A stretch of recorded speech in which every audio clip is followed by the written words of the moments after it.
Biləsuvar rayonunda körpə ölümü qeydə alınıb. Rayon sakini Səyyarə Hüseynova övladını dünyaya gətirmədən itirib. Körpənin atası Rəşad Hüseynov deyir ki, 33 yaşlı həyat yoldaşı Səyyarə Hüseynova ilə olan evliliyindən 2 oğul övladı var. Növbəti övladının doğulmasına isə sayılı günlər qalırdı. Onun sözlərinə görə hamilə olan həyat yoldaşı hər ay müayinələrdən keçib və onun nə də körpəsinin problemi olub. Anada sadəcə qan azlığı, yəni 4,1% olub.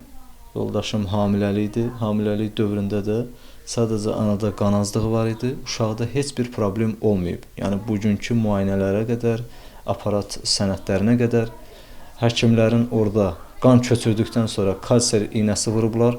Orada onu necə deyirlər, xəstə kimi davranmayıblar. Həkimlər Asif doktor, Günay doktor, Şükvə doktor, Sevil doktor, Brilliant doktor. Rəşad Hüseynov iddia edir ki, yoldaşına qanı az-az yox, elə birbaşa vurublar və hər şey də bundan sonra başlayıb. Getdim xəstəxanaya, hansı həkimə getdim, baxmadılar. Burada öldürmüşdü, göndərdi, mənim ölümü göndərdi ora. Hansı doktor? Sevil doktor, Asif doktor, Günay doktor, Günel doktor, bir də pərviz elədi mənim uşağımın qanı.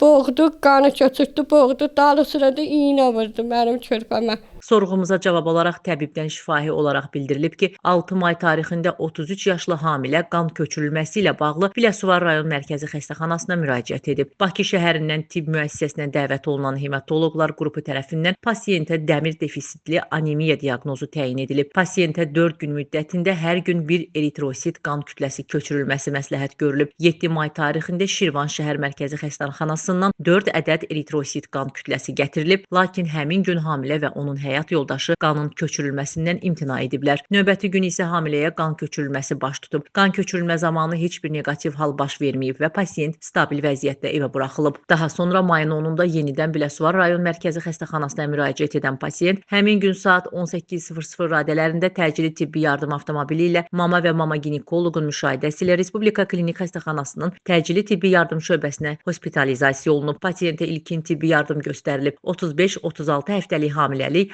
ağır anemiya, ölü döl ilə daxil olan pasiyent uşaqlığın anaya tibbi yardımın göstərilməsini tələb edən sonrakı çapığı diaqnozu ilə qeydiyyata alınıb. Hematoloq baxışı olub və qan köçürülüb. Pasiyentin həyat yoldaşı əməliyyatın icra edilməsinə etiraz etməyib. Əməliyyatdan sonra xəstə reanimasiya şöbəsinə yerləşdirilib. Hazırda pasiyent intensiv palataya köçürülüb və vəziyyəti stabildir. Təyinat üzrə müalicəsi davam edir. Faktla bağlı araşdırmalar davam etdirilir. Könül Kazımova, İlqar Mustafayev, Bugün informasiya proqramı üçün.